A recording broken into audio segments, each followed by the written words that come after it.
Hi, everybody. Welcome to the SyFy Sistas show. This is Tamia, your SyFy sister, who's hosting today. I'm here with my sister, Sabrina Wood. Hey, everybody. And Fran Taylor. Hello, all. We are so excited to be here today again because we are talking Picard yet one more time. In this installment of Picard, we're talking the mid-season, season 1, episode 7, Nepenthe, which was an awesome episode. There is a lot to talk about here. So just really quickly, general 1 or 2 words. What'd you think of this episode? Sabrina? Well, of course, because it is coming in as number 7, I like the fact that they gave us a little break in the action because, the last 3 episodes were just boom, boom, boom, boom, boom. Absolute Candor, Stardust City Rag, and then we went into the Impossible Box, and I was like, oh my God, oh my God, oh my God. So I like the fact that we got to Nepenthe and we got to kind of decompress for a second. That was Sabrina's attempt at 1 or 2 words. That was great. I love that too. I love the break in the action. Fran, 1 or 2 words about Nepenthe?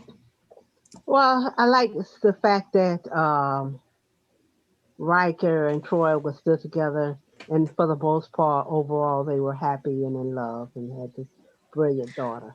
I loved it. Oh, so I love the fact that you brought in the daughter. A little bit of trivia. Kestra is the daughter's name.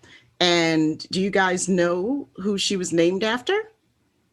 No. Yeah. You said no. She was named after Sabrina.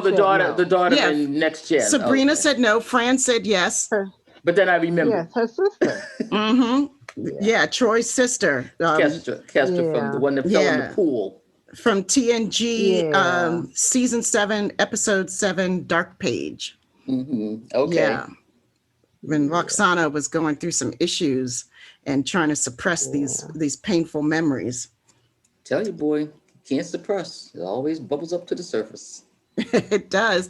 Sabrina, I know you'll did you do some research on the word, on Nepenthe and the word? But of course, because you're our research maven. Yes. So Nepenthe this is a pretty good one because it does again come from Greek mythology. And it was the name of a magical elixir that would take away sorrow.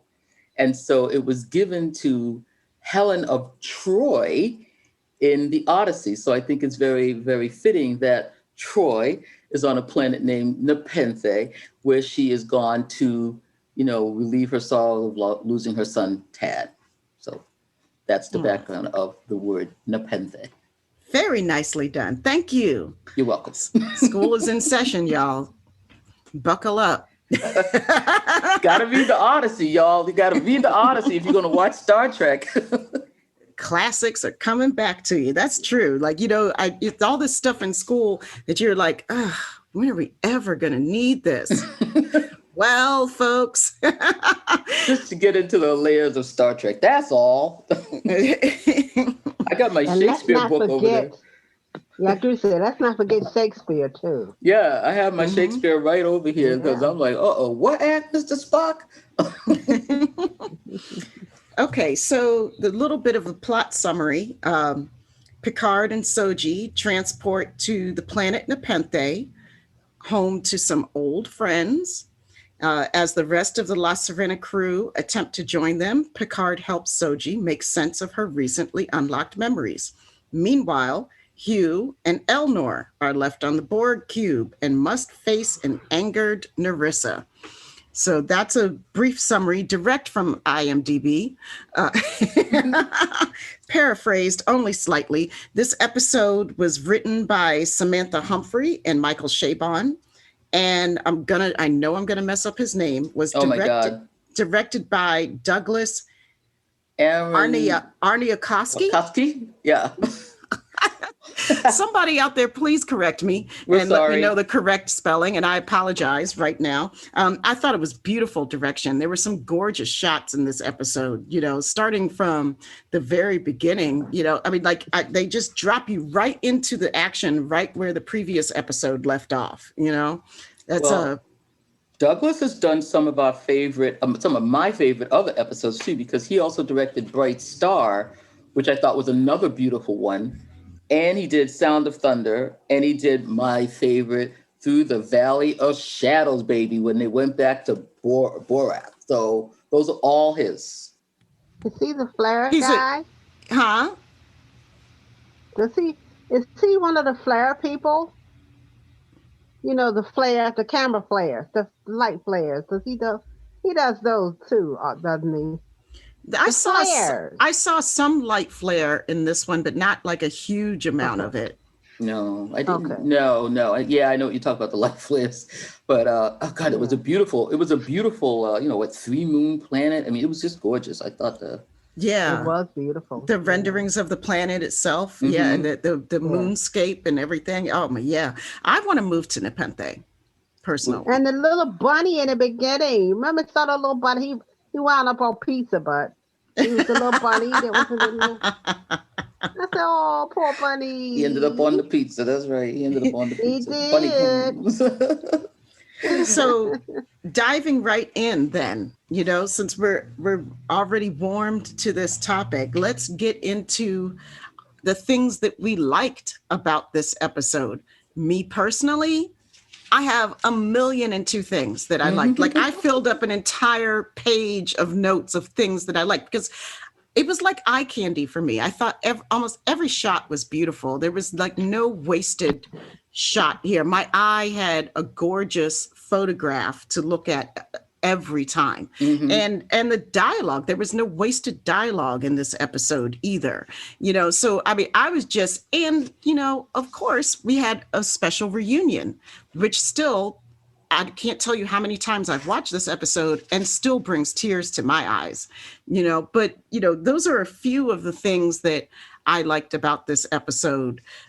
Fran, what about you? What are some of your favorite likes? Well, I think I kind of brought it up already.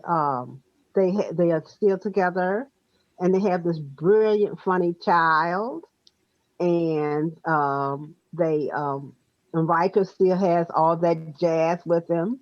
He never lets go of the jazz, and it's just the home. It's just they look like such a happy family, even with the tragedy of their son, passing away.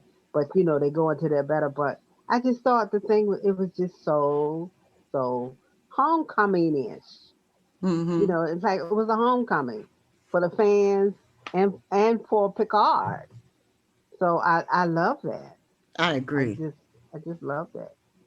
I agree. Sabrina, what would be the first thing that you want to call out that you like? Well, I loved both scenes where first Troy sees Picard for the first time, and then when Riker sees Picard for the first time, and they both go to their exact thing that they were famous for, because as soon as Troy sees him and touches him, you knew she got all the feelings of like the fact that he was on this mission, that this was like a last hurrah, and that he had all this guilt and depression, and that he had just had the bejesus scared out of him in that cube.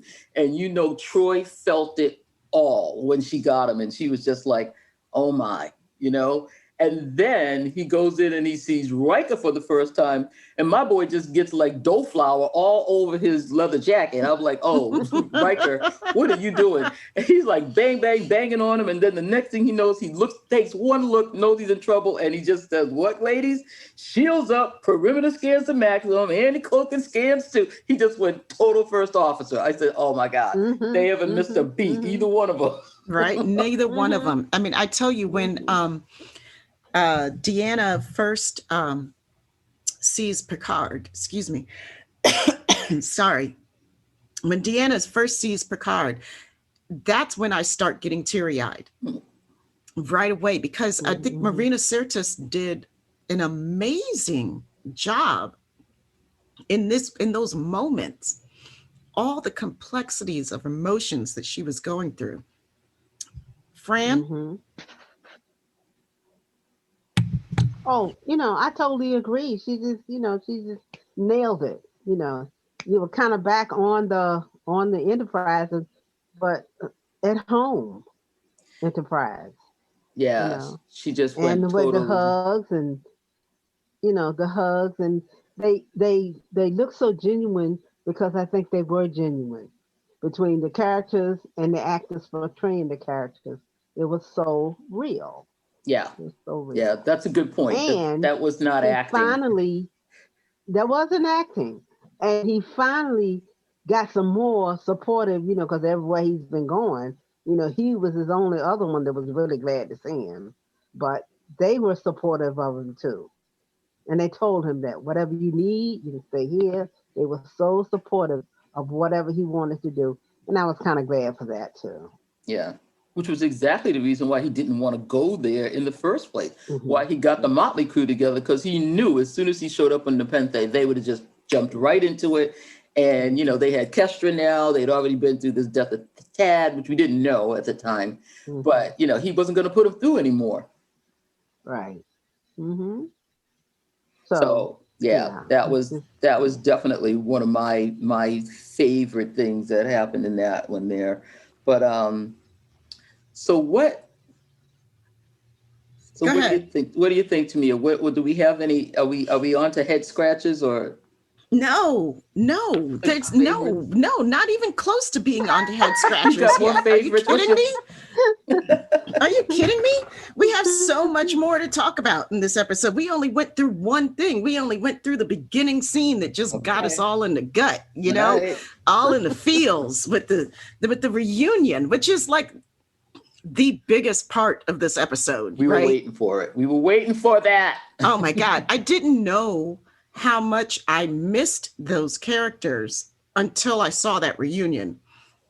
And I just loved how genuine the emotion, the expression of emotion, like Fran was talking about, because you knew that it was for the role and also in real life. Those hugs were real hugs, those tears in her eyes of all the things past and all the history that they've been through and the things that they're going through, those were real, and I really appreciate that, seeing that on thing. But I also, I got a shout out to Kestra too.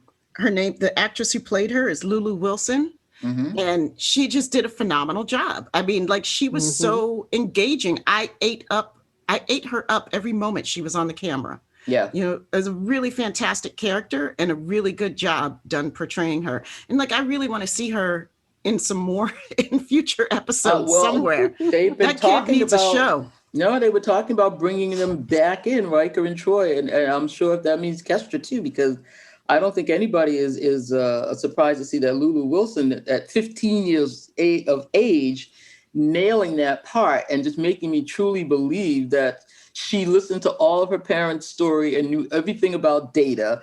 She was just so funny talking to Soji. And can you play the violin? And do you do you like Sherlock Holmes? She was just running it down. I said, boy, you've just been sitting at your parents' feet, haven't you? She sure has. She sure has. So, I mean, there was so much to love about that time with them. But I love one of the things that I love in the show too was Soji's head tilt, the Data head tilt. hmm Yeah, Yeah. that was cool. That was cool. And I did love that Kestra bonded with Soji so quickly once she realized that both of them had lost a sibling. hmm And she Right. she really was like, oh wow, this is like, what I'm going through. You know exactly how I'm feeling. So I think when Kestra heard that, and of course Kestra was so upset when she, blurted out that she was an android and hurt her feelings. So she was such a great, really just a great little actress. I'm telling you, She is. actor. But Hmm. man, she made me feel that because she just was like so upset when she blurted that out. I even went, oh no. Right. She doesn't Exactly. know. She Right. doesn't Like, know. no, it's too soon. Too soon. So I have a favorite line too. I have a favorite line of this. Well, I I have a couple. You have a couple? Mm-hmm. What's yours? What's one of yours? You go first. Okay, so my favorite line is comes at the hands of Will Riker, at the voice of Will Riker. Thank you very much, Will. Classic Picard arrogance. Yes. Yes. But That. like I said to myself, okay, it's arrogance now, but if you were at the helm of if you were in the captain's chair of the biggest, starship of the Federation, it would be flagship. Fact. Yeah, it would be fact. Yeah, it wouldn't be would just arrogance. be fact, right? Yeah, that's what he just. Oh yeah, I just don't have the ship. Yeah, but the thing is, like, he is none of those things now. He's just a guy, just a guy with a past, expecting everybody to treat him the way that he used to be treated, and things for events to unfold the way that they used to unfold. And I love what what Riker says in that moment. It's like, you think, that you've got control of the situation, like you're going to push everybody away for their quote unquote safety, when it's really so that you can keep control of the situation, and and you think that you got control, like you think it, you think you can handle this, but shorty, you can't handle this. It's all about dealing with a teenager, which is a humbling experience. Yeah, that was funny because even Troy had to tell him about it. Well, see, that was my other favorite moment from this episode was when Troy really gets in Picard's grill about how he treated Soji, and she says her very consciousness has been violated. And what a great line to give to Deanna Troi, right? Yeah, who has been literally mind raped how many times?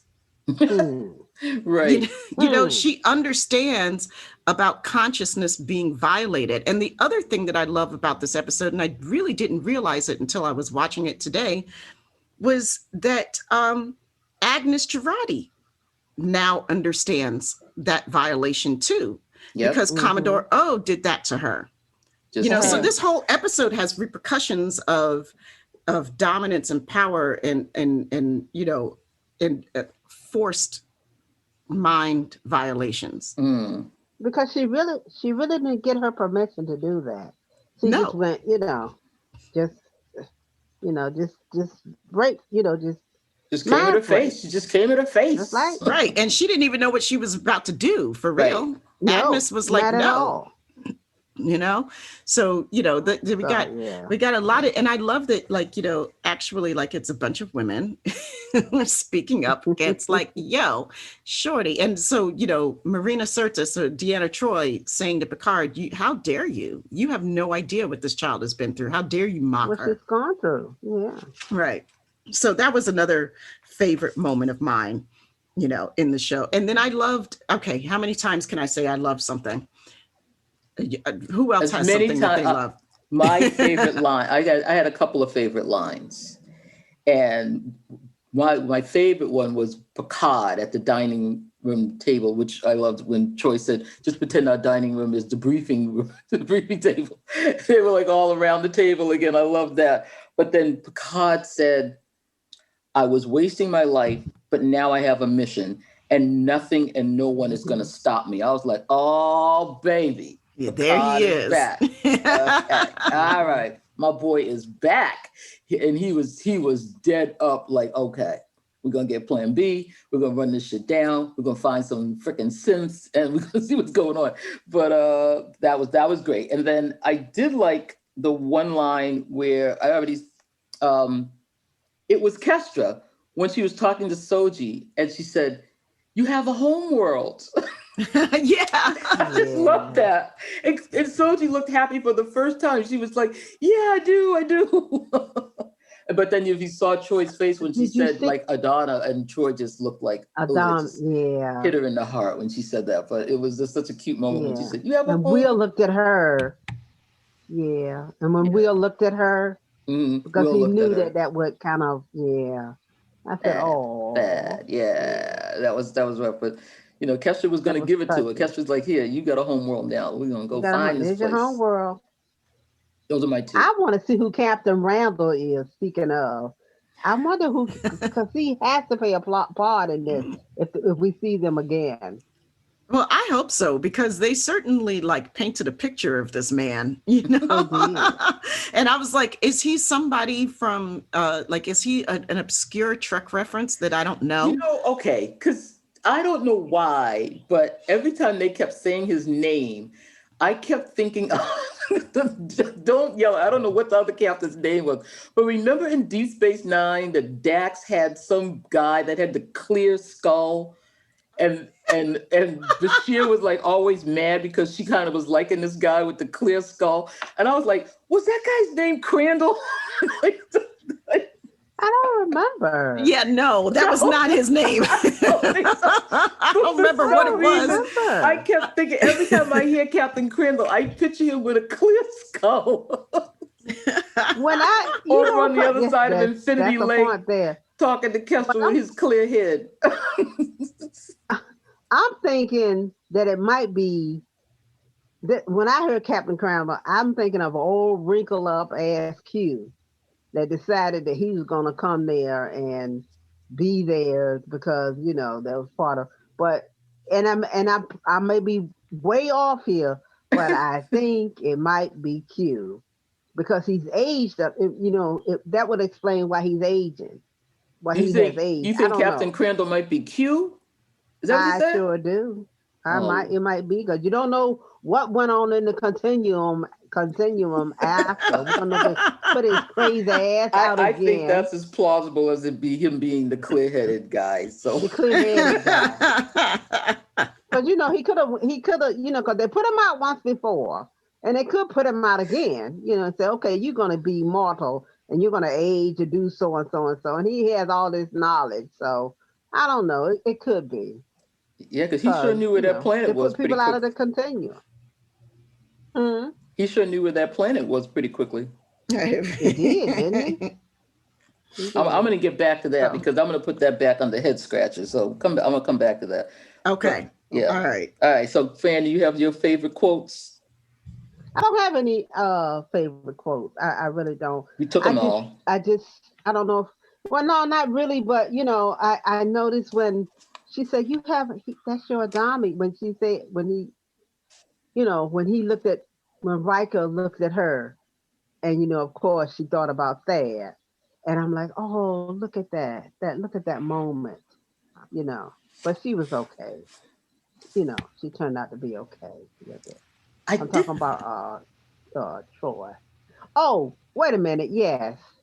When I do have one, and I said, well, why would she said, when Soji she said, yeah, you bring me here with all these loving and caring people with good food. She didn't leave out the good food part. She brought in, I thought that was something, I thought that was amazing that she put with the good food, because that's the first time, she had really actually seen food, and she did that data work thing. And she said, and good food, I don't know, I don't trust any of you all. Right. She said, yeah. Mm-hmm. Yeah. So I thought that was amazing. I just want to ask, like leaving, going up to the La Serena for a minute. What was going? Some issues. They were having Agnes Girardi was having a serious meltdown, and I got to give mad props to Alison Pill, because the way that she played Girardi's collapse and her neuroses and just the guilt and eating her up inside was visceral. I could feel that her angst. I could feel her inner trauma going on. Yeah. And when she went to take hold up, what was that stuff called? Uranium hydroxide. I wrote that down. Yes, I did. Because I was like, wait, what is that again? When she went to take that, her talk, the way she was talking herself through it, like, you can do this, she knew it was going to happen. Yeah. The red velvet cake didn't do it, girl. No. And she throws up a lot. Agnes Girardi throws up a lot. Yes. That I couldn't get past. She's the throwing is up woman I know. on the whole show. She every time you turn around, she was throwing up. She cussing and You know, throwing I'm up. like, what? Yes, cussing and throwing up. She's throwing up. She wasting some perfectly good red velvet cake by throwing it up. Okay. Right? Three So I'm like, pieces. why she keep throwing up? But I think Alison Peel. I just think she's an excellent actor. Anyway, I just love whatever she's in. She's so quirky and acting. I just love her acting, and she Yeah, me did a great too. job on this show. She's She always giving me a reaction or action that is really unexpected, but actually really natural to that character. She's always taking me to an Yeah. unexpected place in, Yeah. in what she's given out. And I really appreciate that. Yeah, like she just got up and said, I just want to go home. You were like, no, we gotta go Well, I get gotta find the Picard. fucking sense. Right. Yeah. Just She was done you at just that came along point. for the ride. Yeah. Yeah. Raffi had She had was a trying, that reminder. was her last desperate ditch to not fulfill this, Get out of it. Yeah. Mhm. this Get out this of it. fate that Commandant O had put her in. Yeah. Yeah, that was So it was rough. And then of course I got a shout out for Hugh one last time. Mhm. That was some Oh. that. Now here's where I shed a tear. Yes, I shed another tear. It That was. was Go ahead, Sabrina. that was just not right because that was my other quote that I highlighted when his death line, because he said, for a moment you made me think that I could take over, I wouldn't just be this guy on this reclamation. I can't remember. He gave me a hopeful fool. That's what he said he was. I was a hopeful fool. But that god dog Narissa, man. She plays a really good bad guy. I can't stand her guts. I know, right? I hate her. She's making me hate her. she was despised. She was really despisable. Yes. And I was glad to see her go over the side of the thing. Oh, don't give anything away. But she's a worthy adversary because anybody. Okay. That's the wrong episode. I'm sorry. That's I'm okay. sorry. That's all right. I'm sorry. But she is a worthy adversary because anybody that decides that she's going to put down her stun gun and take on Elnor, I said, oh, all right, girl. You think you can handle this shit? Okay, let's see what's her thing there. I mean, Elnor put his sword down. They were like, let's get busy, bitch. Right. But I was so mad. I was like, no, Elnor, don't do it that way. Don't trust her. Like, it's a trick, man. Yeah, she's going to suck him right trap. It's a trap.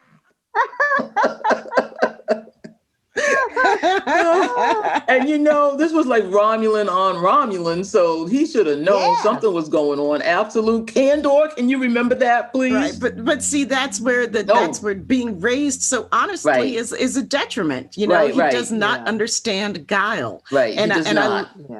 And I love that we have that to look forward to him learning these so naive, these other things about the world. Right? I didn't even think of that. You're right, Tamia. He didn't even get it that she was just like, oh yeah, come on, put your sword down because I know you're going to kill me with that shit. Yeah, he doesn't even understand people deception. No. Right. My poor boo. Well, my biggest head scratcher. Oh, okay. Let's do head scratchers. Okay. Head scratchers. We haven't got there yet. No, we can go there. I mean, do we have anything else to cover on the things that we loved or liked? Well, I'll save that last one for personal connection. Okay, so yeah, let's go ahead to the head scratchers. Go ahead, Fran. Did Rios really think that Raffi was the traitor? Or did he put Jurati in the position to do what she needed to do? I can't figure it out. I read it that Rios honestly did think that Raffi was a potential traitor. because of the way that he was like right before the EMH came in and was like, yo, you might want to check on Agnes, right? Rios was like, we got to talk, Yeah, like, he was yelling at Raffi. He was serious. He was yelling at her.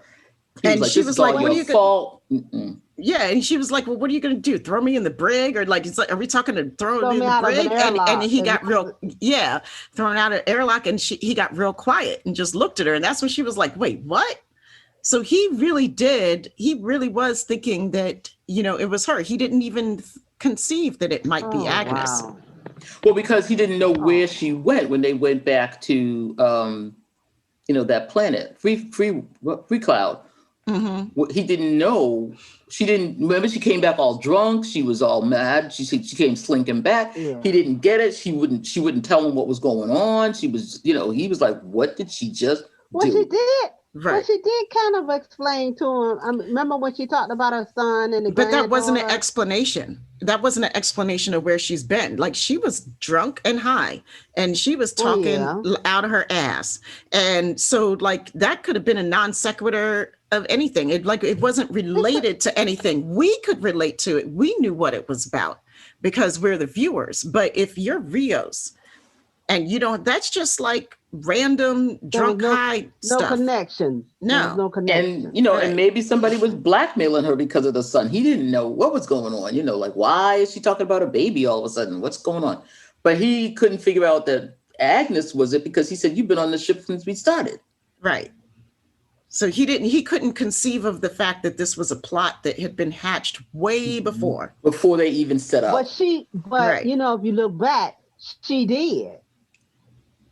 Raffi did. She said, you just gonna bring Agnes on your thing. You're not gonna do no kind of, want me to do just no kind of background check. Right. She Raffi from the beginning. Raffi's been suspicious from the beginning. Yeah. Because she knows it's not her. She knows it's not rightly so. She knows it's not her. The only person I don't know is you with the cute little blue coat. Mm-hmm. Yeah. I remember the blue. When she said that cute little blue coat, I remember before we left Earth, break out the blue coat. Right, you were there in your cute little blue coat, so anxious to go meet the synth technology. I was like, "Ooh, Raffi, ooh, you better watch out, Agnes. The blue coat. You better watch out." Yeah, she's like, "Yeah, let's go have some cake. Yeah, there's gonna be cake. Come on." She's like, "I'm gonna get all the information out of her." All I got to do is give you some cake. Yeah. I have another head scratcher. And mine was, my head scratcher was the way that Picard was so mocking of Soji's pain and the plight and insensitive to what she might have gone through, because that was very out of character. That was not a Picard that I've ever seen, so even if he's going through some business, he usually is giving people the benefit of the doubt, or not just the benefit of the doubt. He's usually much more empathetic. And he has a much stronger ability to put himself in the other man's shoes. And it's very well developed in him. So I thought that was really out of character, although I loved all the dialogue that came after that. They had some great stuff written in response to that. But it just seems so out of character to me. And I just didn't see how he would be that insensitive. That's just me. Do you think it might have been because he knows and has known that she's an android and he's thinking like old Android 1.0, not Android 2.0? He's thinking like she can't be hurt. She doesn't have any emotion like Data. And then he's no, I don't think that, because I think he's very well aware that they're she and her sister were entirely different creatures than he had ever, I think he understood the depth of the difference between them and Data. Yeah. Well, I don't know. He's deep in the synths, and I don't know. Well, she's another synth. I don't think he, I don't know. But I know what you're talking about. But I'm sort of like, did that strike either of you guys as odd? Yeah, he didn't give a shit. I mean, he was just like, oh yeah, so I suppose it's I suppose it's all a fantasy, like all this great, beautiful house and this land and this good food and stuff. Like, yeah, But I this is think, all not real. And I was like, dude, I mean, like even my first time watching that, I was like, whoa, but I, what? but I think he was reacting because he got such a different reaction from Dodge to him. He got such a different, Dodge knew who he was and whatnot actually, but I think it's part of that. Oh, well, your sister knew who I was. She accepted me and everything, and then here you come acting like I'm just like, shit on a shingle or something. Mm-hmm. You know, I think that was part of it. That arrogance, that Picard arrogance. It's like, how dare you not, believe me? I am who I am, and I think that may have a little bit to do with it. Because the That two was my head sisters were so scratcher. different. Huh? That was my head scratcher that she didn't know Picard, although Daj did. Yeah, Because Dodge if you said think there's about, something inside of me that keeps telling me to find you. Find you. But Soji okay, wasn't but activated yet. Soji but got no, I activated think when she was in the box. okay, but he sent them to two different places. He sent Yeah. them to he sent uh uh so, um mm, he sent Dodge to Dodge, Earth where she had a chance to meet up with Picard, but he sent Soji to the cube where there was little to minute chance that she would meet up with Picard.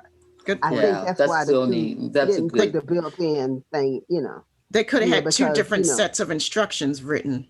yes, they did because they went to Hmm. two different places Right. and Picard, who would think Picard would go to a captured Borg cube or would even wind up in Romulan space? okay, I So can buy I that think because that's why that was my head scratcher. Like, why did Daj know and went to Picard and the other sister hmm didn't know? Hmm.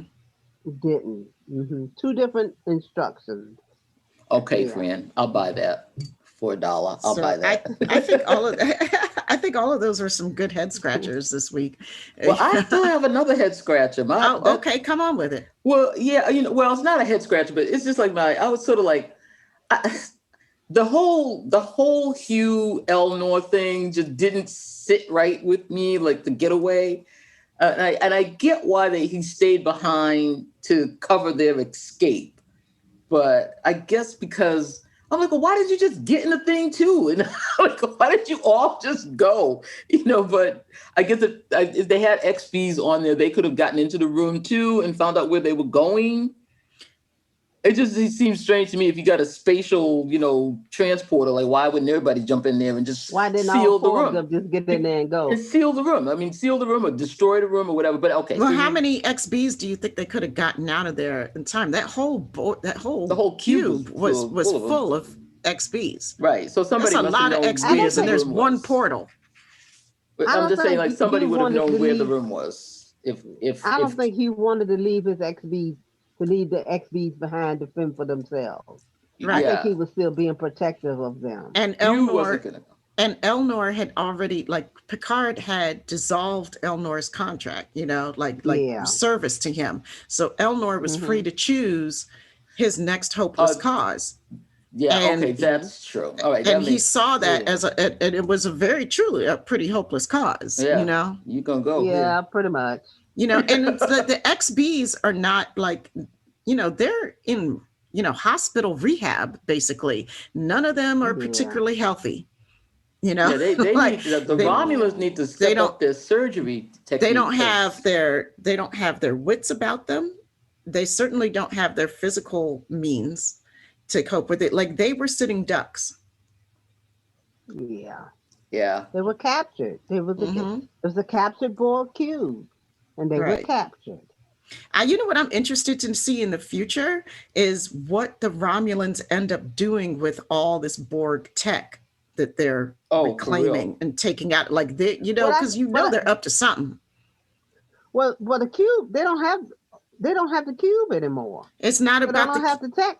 It's They not don't have even the about. tech anymore. Yes, they do. Tech was all still on the cube. No, they had a lot of stuff that they had taken Already taken out out. of the XBs. and that they had already Yeah, but it taken was out of the cube. So they have that okay. stuff elsewhere. I It's didn't. gone. I All the didn't. enhancements, they were taking them I thought out. it was still on the cube. They were No, selling Okay. it. They were I selling thought that it was. stuff. you can't. No, that wasn't the. You can't think that like like one research place has like all of it. Like I would, like if I were the Romulans, I would have sent a lot of that stuff that I collected off someplace else to my secret, super secret government I know, laboratory. but we didn't see that. No, you just don't see All it, we but saw you was have the to stuff on the infer that. cube. You have to infer But that. but with Star Trek, you cannot infer stuff. Yes, of course you That's can. You can, of most of course, the time. infer that a government is making use of the technology that they're harvesting under some type of peace agreement. They're absolutely making use of it some Because kind of way. everybody has always wanted Borg technology. They were always after seven. They were always, they were like, everybody was always trying to get the nanobots or the whatever ever and the cortical thing. And, they were all trying to get her stuff. And I mean, this is what all Okay, major governments do. okay, but in my mind, I'm thinking that most of it was still because they had captured it. It wasn't going. Well, they didn't think it was going anywhere. It was still there, and in my mind, most of it is still on because they had a. I think they still had a special place right there on the cube. In my mind, that they kept all this stuff. I'm thinking most of the it was still on the. Well, we'll Tal see. We'll see. the I mean, Tal secret. Shiar, Yeah, like come on now. Garrett and the Tal Well, that's what Shiar. I'm. But that's what I No, think. I mean, like Section 31. if you're a government entity, especially a secretive government entity, you're not going to keep all your eggs in one basket, period. Okay, You're just but not that's going what to I'm do that. thinking. Section 31 Okay. and the Tal Shiar have that stuff someplace. We're going to see it somewhere, but it may not Right. be in So, Picard, but we're going to I see it know, somewhere. yeah, I know that they've got, and I'm interested to see what type of like plot line is going to develop around this stolen But Borg Jason tech was selling that stuff to who? on I the mean, black come on. market. Exactly. Exactly. Okay. It's out there. Okay. It doesn't. But yes, out there. But it doesn't mean that just the Romulans were buying it. No, the Romulans got Everybody it. was trying to get the tech, as you all The said. Romulans I didn't had say it it. was just the Romulans. You know. But No, I just, everybody's after that. Yeah. Huh? You got 1,000 XPs with all kinds of stuff in them. You're going to harvest that mess. Mm-hmm. They're definitely harvesting that, for something. But okay, well, so the Federation is gonna be. They're gonna go right back to being really bad enemies with the Romulans. They didn't trust them anyway. They yeah. didn't trust them anyway, so they're gonna go back to okay. The Romulans are our enemy. Yeah. So So Oh, before yeah. we run out of time completely, let's move on to personal connections. Now, did any part of the storylines or a particular character or anything resonate with you guys personally? Say Sabrina. Yeah, what I really loved about the whole episode is that this was one where everyone comes clean about something. Picard had finally admits he's over his head. Soji tells her whole story. Agnes upchucks the tracker. We see Rios react like he really is this girl means something to me. He came running down them stairs. No, he didn't come running down. He slid down that mess to go see what happened to Agnes. Mm-hmm. And Elnor is like, he's over his head and he's calling for help. I said, Raffi's the only one who doesn't have some major realization, and she had hers last week. So I love that whole thing that everybody was like, "Whoa, oh my God, let me just, oh Lord, this stuff is all messed up." That's what I loved. You love the coming clean. Coming clean. Yeah. Fran, what about you? Or did you have any personal I'm resonance? just gonna go this way. Riker and Troy had all these different lovers on the Enterprise. But they came back together, and look what I'm just coming full circle. They came back together, and I got that personal connection because when it first started out on TNG, they were exes, and then they kind of got together. But she had a whole bunch of lovers. He had a whole bunch of lovers, but they're there together and happy. for the most part. And he called her Imzadi. He called her Imzadi. Imzadi, which means my beloved. You know, so I just love the fact that they came together and got the bright kid, and you know, through all the lovers they had on TNG, especially him. You know, because you know. She was no Riker. slouch. She was no slouch. That's what I'm saying. Yeah, she had her share too. You know. So they came back together and just settled down on the planet and loved each other. Fran, I had no And idea their you were child. such a romantic. I love it. I love it. I really am. I am. You know. Learning things about my sci-fi sisters this deep into the series. I love it when, you know, I really love it when people come together like that, and you know, through all, you know, because they've had some obstacles, and their son dying was an obstacle, you know, but they're still there, still loving each other and just happy together. And then when they get together and they kiss, you know, he kissed Cassie on the head, she goes in the house and they hug and they go, and I'm like, oh, I teared up and smiled, and it was so loving. I'm like, Riker and Troy. Oh.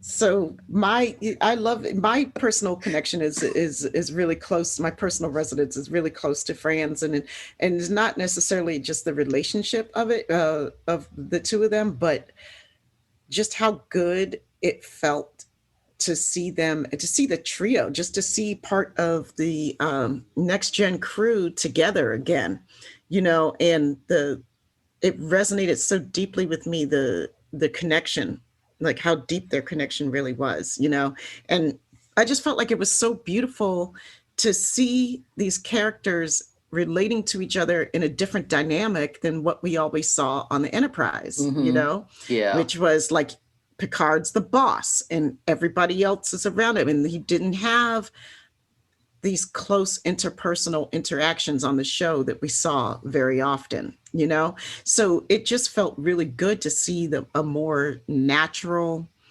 realistic portrayal of, like, you know, this is how these characters would be behaving now, you know?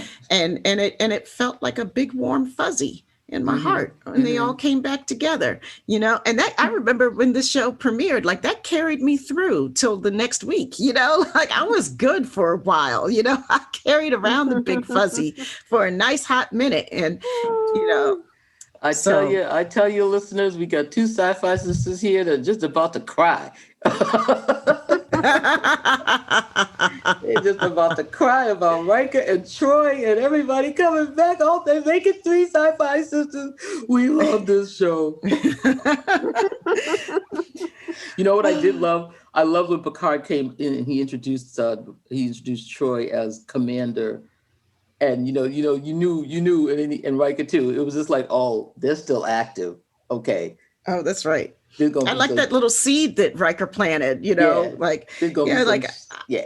I'm still, you know, technically, you know, I'm still on active duty. You know, I would have to be called. It would have to be something really serious. You know, no, I knew he was going to be back. When he said that, I knew. I'm like, we're going to see him again. Picard used their ranks. I said, oh, they are still on active. Call back. Okay. Wait a second. And of course, like I said, you know, my boy had the house tricked out. So yeah. So it's been a great discussion. Pimp my cabin. Oh my God. Okay. She's freaking out over there, y'all. Just FYI. We lost Sabrina. We better wrap this puppy up because she's about to go off the rails. So it has been a great discussion on Nepenthe. And so, you know, in wrapping up, we're at midpoint or almost midpoint. Next show, we're going to talk about the season ending arc of Picard, first season. For this season of SyFy Sistas. You know, it's been a great ride, and we got a lot to cover next show. We'll probably might end up having to break it up into two shows. It's a lot to cover over there. So how, Sabrina, can people reach us, SyFy Sistas, in case they have comments or agreements or disagreements or questions? Because we definitely want to hear from you. Yes, we do. You can reach each one of us by our first names and the name of the show. So it's Sabrina, SUBRINA,